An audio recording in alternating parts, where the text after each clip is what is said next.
the ground that faith shines brightest and comes to our rescue. As a nation, we must have faith in India's resilience and capacity to overcome all odds.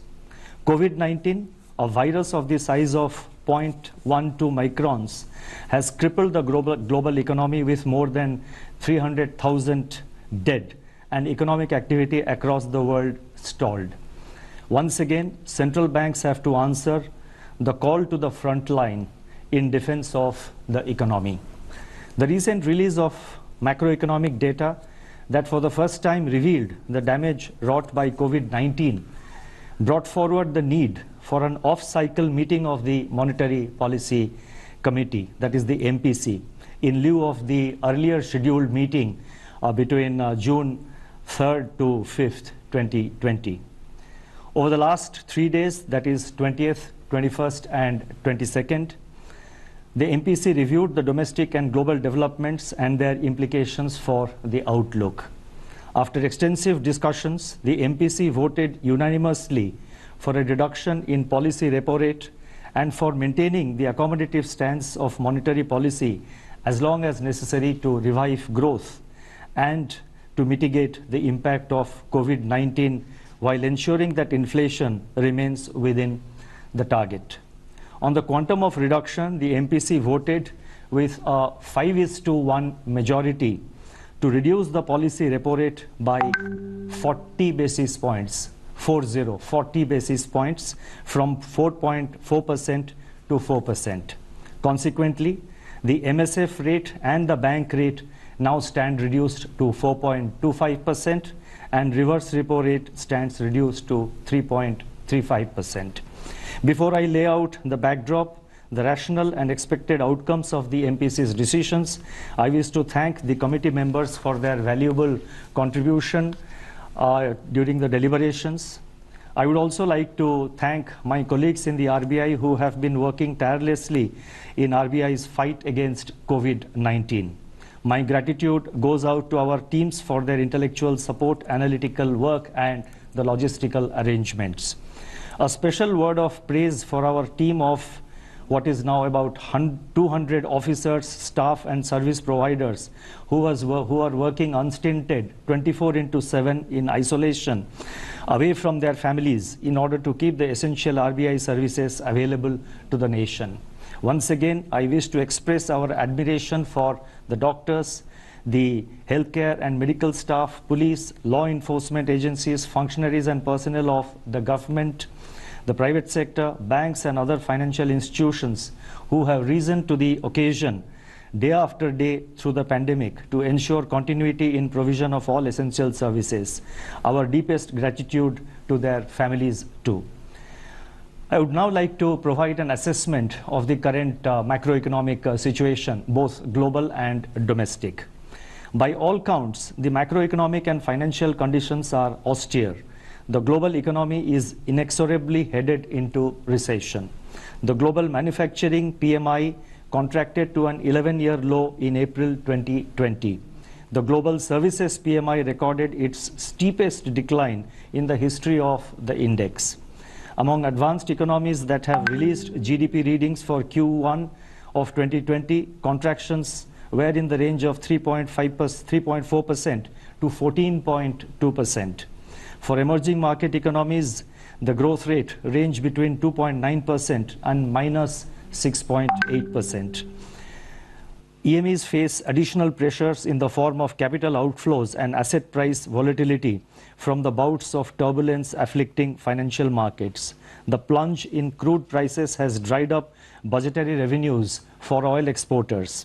On the other hand, oil importers have been denied terms of trade gains by the crushing blow to demand delivered by the pandemic. According to the UNCTAD, the value of global trade contracted by 3% in Q1. The volume of world trade can shrink by 13 to 32% in the current year as projected by the WTO. Global financial markets have calmed after a turbulent period in March and volatility has ebbed, but markets have generally been disconnected from the developments in the real economy. Relatively unsung, Global policy response by central banks and governments has been unprecedented. Let me now turn to the domestic developments. Domestic economic activity has been impacted severely by the 2 months lockdown. The top 6 industrialized states in India that account for 60% of our industrial output are largely in the red and orange zones. High-frequency indicators point to a collapse in demand beginning in March 2020 across both urban and rural segments. Electricity and petroleum consumption, which are indicators of day-to-day demand, have plunged into steep declines. The double whammy in terms of losses of both demand and production has in turn taken its toll on fiscal revenues.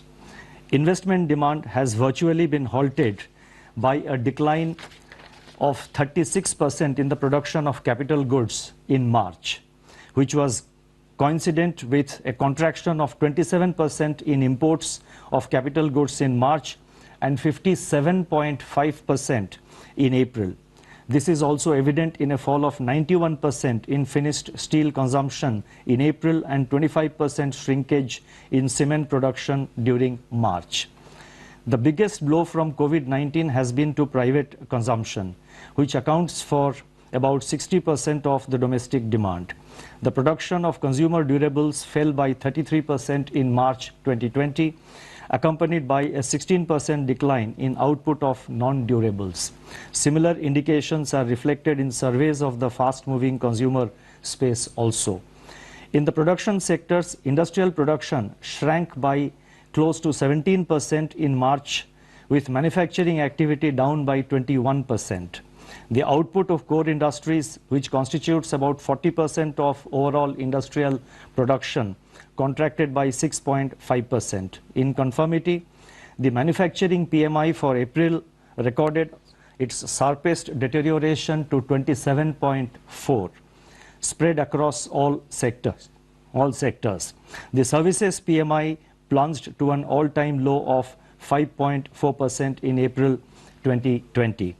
Amidst this encircling gloom, agriculture and allied activities have, however, provided a beacon of hope on the back of an increase of 3.7% in food grain production to a new record. A ray of hope also comes from the forecast of normal southwest monsoon by the India Meteorological Department. By 10th May 2020, up to which the latest information is available, Kharif sowing was higher by 44% compared to the last year's acreage. Rabi procurement is in full flow in respect of oilseeds, pulses, wheat, benefiting the bumper harvest. These developments will support farm incomes, improve the terms of trade facing the farm sector, and strengthen food security for the country. Going forward, these would also have a salutary effect on food price pressures. The inflation outlook has become complicated by the release of partial information on the Consumer Price Index by National Statistics Organization, obscuring a comprehensive assessment of the price situation. From the incomplete data that have been made available, food inflation, which had eased in January, from its January 2020 peak for next 2 months, that is during February and March. Now suddenly they have reversed and surged to 8.6% in April as supply disruptions took their toll, immune to the ongoing demand compression. Prices of vegetables, pulses, oilseeds, milk and cereals emerged as pressure points.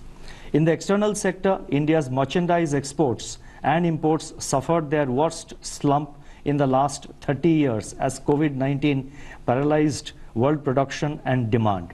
India's merchandise exports plunged by 60.3% in April, while imports contracted by 58.6%. India's foreign exchange reserves have, however, increased by 9.2 billion during 2021, that is from 1st April onwards, and so far, that is up to 15th of May, our foreign exchange forex reserves, they stand at 487 billion US dollars, which is equivalent to 1 year's imports. I now go to the outlook with regard to inflation and growth. Against this backdrop, the MPC assessed that inflation outlook is highly uncertain. The supply shock to food prices in April may show persistence over the next few months, depending upon the state of lockdown and the time taken to restore the supply chains after relaxation of the lockdown. Among the pressure points, the elevated level of pulses inflation is worrisome and warrants timely and swift supply-side interventions, including a reappraisal of the import duties. Immediate step-up of open market sales, PDS offtake by FCI to offload some part of excess stocks can also cool down cereal prices and also create room for Rabi procurement. Given the current global demand-supply balance, international crude oil prices, metals, and industrial raw materials are likely to remain soft. This would ease input costs for domestic firms. Deficient demand may hold down pressure on core inflation, although persisting supply dislocations impart uncertainty to their near-term outlook. Much will depend on the shape of the recovery after COVID-19. Accordingly, the MPC is of the view that headline inflation may remain firm in the first half of 2020, but should ease in the second half, aided also by favorable base effects.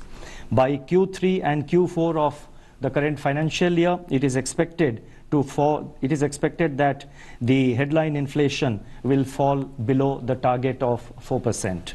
Thus, the MPC's forward guidance on inflation is directional rather than in terms of levels. Going forward, as and when more data are available, it should be possible to estimate the path of inflation with greater certainty. It is in the growth outlook that MPC judged the risks to be the gravest.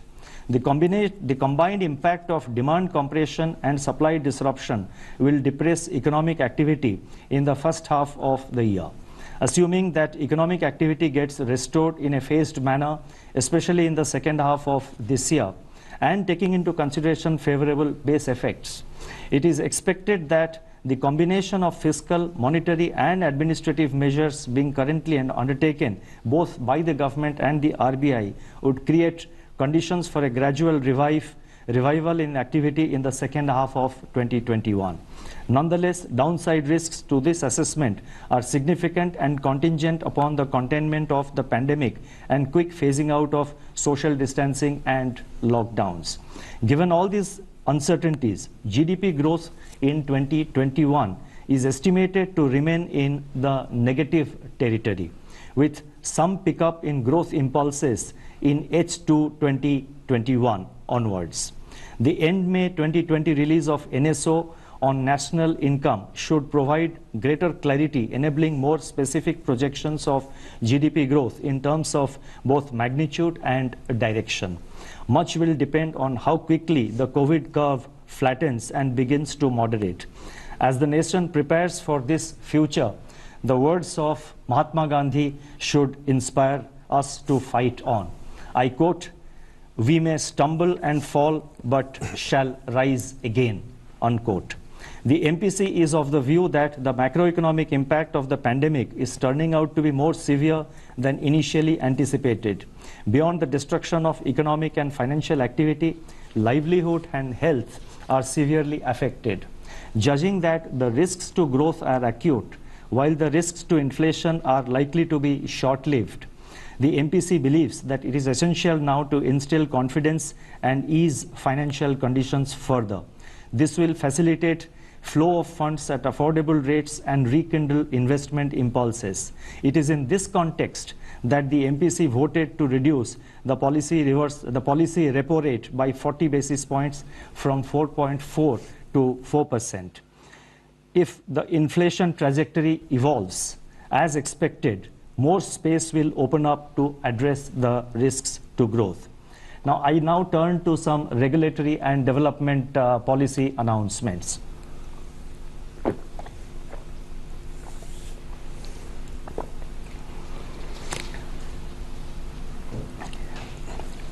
The regulatory and developmental measures which we announced today, they are being done to complement and amplify the reduction in the policy repo rate decided by the MPC. As I have said earlier, the RBI has been constantly monitoring the situation. We are extremely careful and very,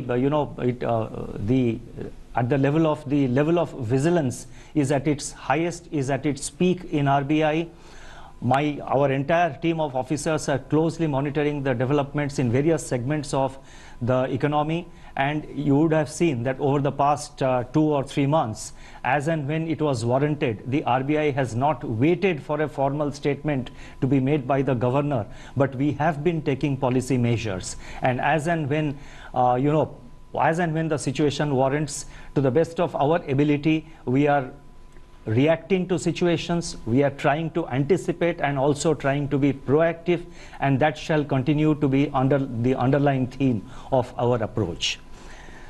In my statement at the time of MPC meeting in February 2020, I had pointed out the increasing downside risks to global growth in the context of the outbreak of coronavirus, the full effects of which were still uncertain and unfolding at that time. That is in the first week of February. Since then, RBI has proactively managed liquidity conditions, expanding its array of measures, both conventional and unconventional. In the meantime, the monetary policy transmission to banks' lending rates has also continued to improve significantly. I have some details about the transmission of policy rates in the various segments of the financial markets. I have also data about the transmission of the policy rate to the new fresh loans being sanctioned by the banks. I am not reading them out. They are contained in my statement. Those who are interested may please have a look at the statement, which will be uploaded immediately after this statement on the television and in the YouTube is over.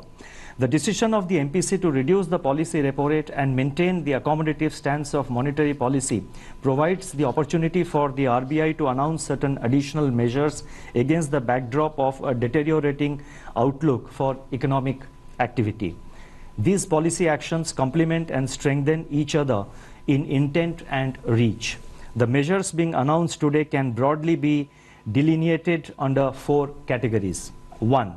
Measures to improve the functioning of markets and market participants. 2. Measures to support exports and imports. 3. Efforts to further ease financial stress caused by COVID-19 disruptions by providing relief on debt servicing and improving access to working capital. And 4. Steps to ease financial constraints faced by the state governments. I first take up measures to improve the functioning of markets. The RBI had earlier announced a special refinance facility of 15,000 crore to SIDBI at RBI's policy repo rate for a period of 90 days for the lending and refinancing operations of the SIDBI. In order to provide greater flexibility to SIDBI, it has been decided to roll over the facility at the end of the 90th day for another 90 days. The next point relates to investments by the foreign portfolio investors, that is FPIs, under the voluntary retention route of the RBI. Since its introduction, the voluntary retention route scheme has evinced strong investor participation, with investments exceeding 90% of the limits allotted under the scheme. In view of the difficulties expressed by FPIs and their custodians on account of COVID-19 related disruptions in adhering to the condition that at least 75% of allotted limits be invested within 3 months, it has been decided that an additional 3 months' time will be allowed to FPIs to fulfill this requirement. The next set of measures relate to our effort to support exports and imports. The deepening of the contraction in global activity and trade, accentuated by rapid spread of COVID-19, has crippled external demand. In turn, this has impacted India's exports and imports, both of which have contracted sharply in the recent months. In view of the importance of exports and imports to the economy, certain measures are being taken to support the foreign trade sector. The first measure relates to export credit. In order to alleviate genuine difficulties being faced by exporters in their production and realization cycles, it has been decided to increase the maximum permissible period of pre-shipment and post-shipment export credit sanctioned by the banks from the existing 1 year to 15 months for disbursements made up to July 31st, 2020. The next measure relates to liquidity facility for the Exim Bank of India. In order to enable the Exim Bank to meet its foreign currency resource requirements, it has been decided to extend a line of credit of rupees 15,000 crore to the Exim Bank for a period of 90 days with rollover of up to 1 year so as to enable it to avail a US dollar swap facility. Next measure relates to extension of time for payment for imports. With a view to providing greater flexibility to importers in managing their operating cycle in a COVID-19 environment, it has been decided to extend the time period for completion of outward remittances against normal imports, that is excluding import of gold, diamonds and precious stones and jewelry, into India from 6 months to 12 months from the date of shipment of such imports made on or before July 31st, 2020. The next set of measures relate to measures to ease the financial stress. The RBI had earlier on 2 separate occasions, on March 27th and on April 17th, when I made statements in the media. The RBI had announced, on both these occasions, certain regulatory measures pertaining to granting of 3 months moratorium on term loan installments. That is the first one we had announced. 2, deferment of interest for 3 months on working capital facilities. 3, easing of working capital financing requirements by reducing margins or reassessment of working capital cycle. 3, exemption from being classified as defaulter in supervisory reporting and reporting to credit information companies. 5, I think 1, 2, 3, 4, 5, I'm just listing out. It's possible that it missed to, that exemption probably was number 5, exemption from being classified as defaulter. I think that was 4. The 5th point is extension of resolution timelines for stressed assets. And the 6th point was asset classification standstill by excluding the moratorium period of 3 months. So all these measures we have announced on 27th of March and on April 17th, essentially arising from this 3 months time we gave, 3 months moratorium we allowed on the term loans, then on working capital we allowed certain relaxations and associated measures. In view of the extension of the lockdown and continuing disruptions on account of COVID-19, the above measures are being further extended by another 3 months from 1st June till 31st August, taking the total period of applicability of the measures to 6 months. That is from 1st March to 31st August 2020. The lending institutions are being permitted to restore the margins. Now, this is another announcement which I would like to draw your attention to. The lending institutions are being permitted, not only with regard to working capital, we are extending the time limit by another 3 months, but the lending institutions are being permitted to restore the margins for working capital to their original levels by 31st March 2020. This is one area where we had given 3 months time. Now we are now giving time that the margins which the reduced margins, that will be restored by 31st March, which will make it easier for borrowers to sort of manage their finances, manage their cash flow in a gradual manner. Similarly, the measures pertaining to reassessment of working capital cycle are being extended up to 31st March 2021. Additionally, it has been decided to permit lending institutions to convert the accumulated interest on working capital facilities over the total deferment period of 6 months, that is from 1st March to 31st August, into a funded interest term loan, which shall be fully repaid during the course of the current financial year ending 31st March 2021. Now, this is one area where we had received a lot of representations, not only from banks but also from the real sector borrowers. They were saying that the earlier deferment of interest which RBI had permitted, that meant that the entire interest component, the entire accumulated interest during the 3 months moratorium had to be sort of paid back to the bank in one shot. Obviously, it was posing problems in cash flow management for the various borrowers, for the various borrowing entities. So taking this into account, we have now decided that it will be converted into, the deferment of the working capital during the 6 months period. They will be converted into a funded interest term loan, which will be fully repaid during the course of the current year, that is during the next few months, and the payment shall be completed by 31st March. This will provide considerable amount of ease, and this will facilitate easier cash flow management by the borrowing entities. In view of the current difficulty in raising resources from capital markets, the group exposure limit of banks is being increased from 25% to 30% of eligible capital base for enabling the corporates to meet their funding requirement from banks. The increased limit will be applicable up to June 30th, 2021. The last set of measures, they relate to easing the financial constraints faced by the state government, and there is one announcement. In order to ease the bond redemption pressure on the states, it has been decided to relax the rules governing the withdrawal from the Consolidated Sinking Fund, that is CSF, while at the same time ensuring that depletion of fund balance is done prudently.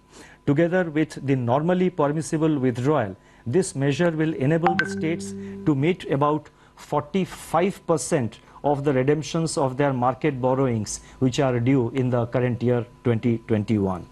Detailed guidelines for all the above announcements will be issued separately.